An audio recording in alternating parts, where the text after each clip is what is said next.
Well, I'm an idiot. I forgot I do this series on my channel where I talk about the review of a NASCAR Sprint Cup race. It's Tuesday night that I'm recording this and stuff, and the Martinsville race was 2 days ago. Now 3 days ago as you're watching this, so I forgot all about doing this video. So, anyway, what's going on, everyone? I'm Joseph Lombard, aka N2SC4R. Welcome to another episode of the N2SC4R's NASCAR Sprint Cup Race Review. Today I will be discussing the STP 500 from Martinsville Speedway. First off, I just want to say congratulations to Kyle Busch and the whole 18 team on getting the win at Martinsville Speedway. As a matter of fact, he swept the weekend. He won the truck race on Saturday, got the grandfather clock there, and then now on Sunday, Kyle Busch. And so many tries he had a shot to have a win at Martinsville Speedway, but it just never came for him. So, but finally, this past Sunday, Kyle Busch gets his first career Sprint Cup win at Martinsville Speedway, and received his second grandfather clock of the weekend. So he got two grandfather clocks. So congrats to Kyle, our defending champion in the NASCAR Sprint Cup Series, on getting the win at Martinsville Speedway. Alright, so let's talk about the Martinsville race. You know, on Monday I was listening to NASCAR radio, and a lot of people were saying that the race was kind of tamed, which means is that the race could have been a little better. Obviously, there was still some action in the race and stuff like that, but yeah, but people were saying on the radio that it should have been better, you know, the race. I mean, not like they say it was a bad race and stuff, but it could have been a little better, like your typical Martinsville Speedway kind of race. I mean, obviously, I don't think a car left that track without a scratch or a dent on it, obviously, because that's never going to happen at Martinsville Speedway. But, yeah, people were saying that the race could have been a little better, which I kind of agree, you know. I mean, the race wasn't bad, but, yeah, it could have been a little better. I'll give them that. I mean, there were a few spins and wrecks and stuff, like lap 5, David Reagan got into Dale Earnhardt Jr., and all of a sudden the tire cut down on Junior's car. Junior went around in turn number 2. But Dale Earnhardt Jr. did a good job recovering from that and had a decent finish out of it. Denny Hamlin, who is strong always at Martinsville Speedway, wrecked this past Sunday because he wheel hopped it going into turn number 1, and I was kind of surprised too that Denny Hamlin will wheel hop at Martinsville Speedway. Because he even said on the radio, "Sorry guys, I have never wheel hopped here," and stuff. So it's like, that's a shock that Denny Hamlin wheel hopped it going into turn number 1, and he tried to control the car, but it was too late. He slammed the outside wall pretty good, and this day was over from there. So yeah, Ricky Stenhouse spun, and then Michael Annett spun, and then Jamie McMurray spun. You know, I mean, like I said, there were a few spins in that race, but like people said, the race could have been a little better, and I happen to agree on that. To be honest, I'm not sure if any of you enjoyed that Martinsville race. I bet some of you did, some of you didn't. Maybe some of you thought, the race was alright, you know, and stuff like that. To me, this race was kind of alright. The dominant driver was Kyle Busch. I mean, he was...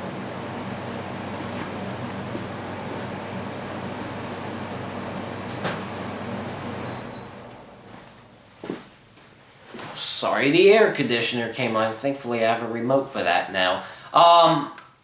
Anyway, the dominant driver was Kyle Busch. I mean, even in the truck race, he was just dominant, and he led that over to the Sprint Cup Series race the next day. Kyle Busch led a lot of laps. He led over half the race.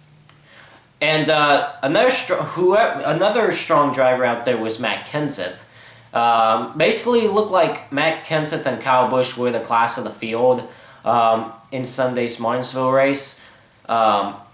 But mostly it was Kyle Busch leading that race. I mean, ever since he won the truck race on Sunday, it seemed like at the drop of the green flag to start the Martinsville race, he just took off. I mean, that car was just fast. And, you know, so... if it was going to be tough to beat Kyle Busch on Sunday at Martinsville, the way he had that strong car and stuff.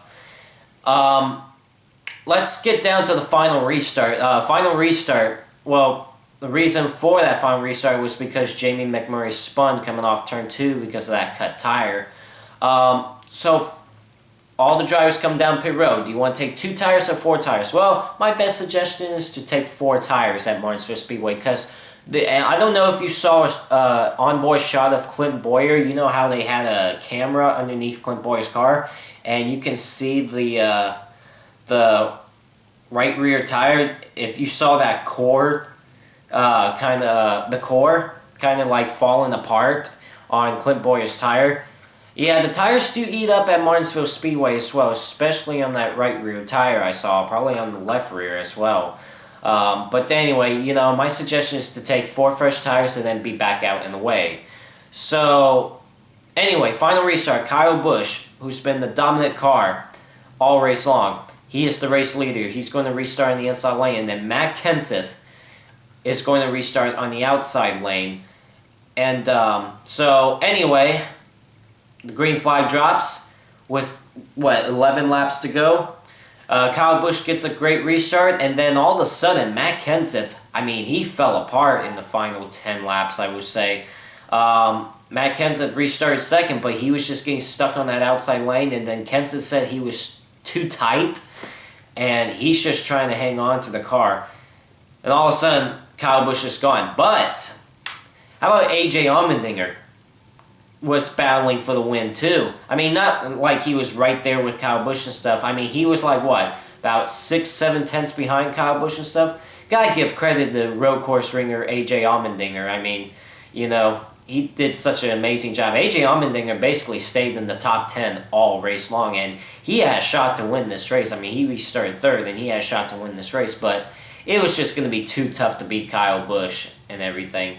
So, anyway, so we're coming down to the final laps. Kyle Busch leading, A.J. Allmendinger second. Can A.J. Allmendinger catch him? Unfortunately, I would love to see A.J. Allmendinger win Sunday's race, but unfortunately, he just could not catch Kyle Busch in those final few laps and stuff. So, white flag is out for Kyle Busch.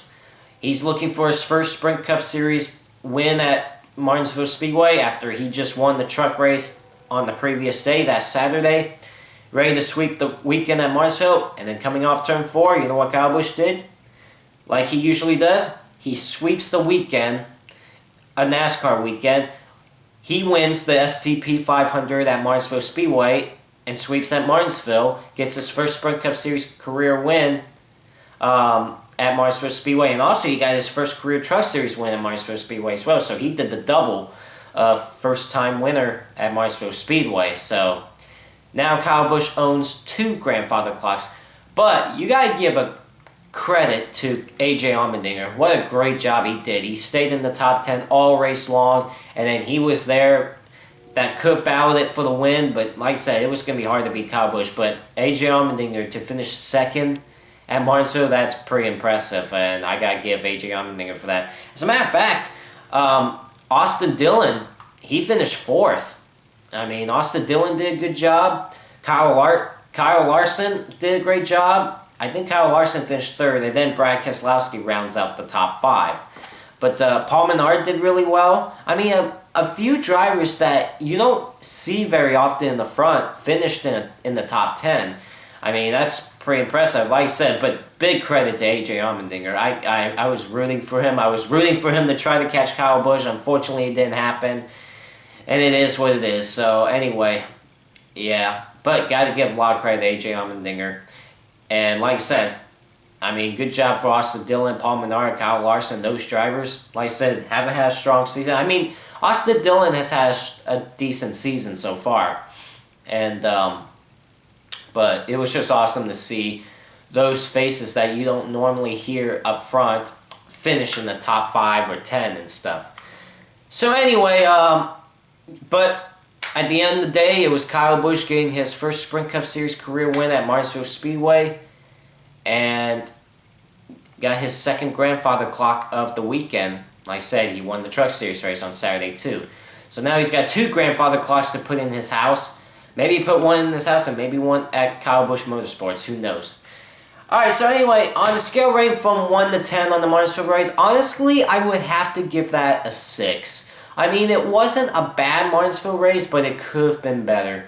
Like people said on Sirius Satellite NASCAR Radio, you know, I mean, it could have been more eventful, but who knows? Maybe the chase race at Martinsville Speedway would be eventful. We know what happened there in the chase last year.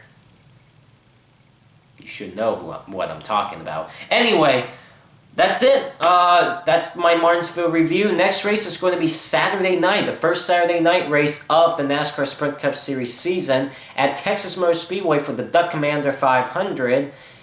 And I'm going to do the Texas review on Monday. I will have it for you on Sunday, but I'm going to be busy on Sunday. So I'm going to have the Texas NASCAR Sprint Cup race review on Monday for you, and I will not forget to film it this time like I did with Martinsville. So anyway, hope you enjoyed this review. Next race is Texas Motor Speedway. Let's see what happens there. I'm Joseph Lombard, aka N2SC4R, and I will see you later.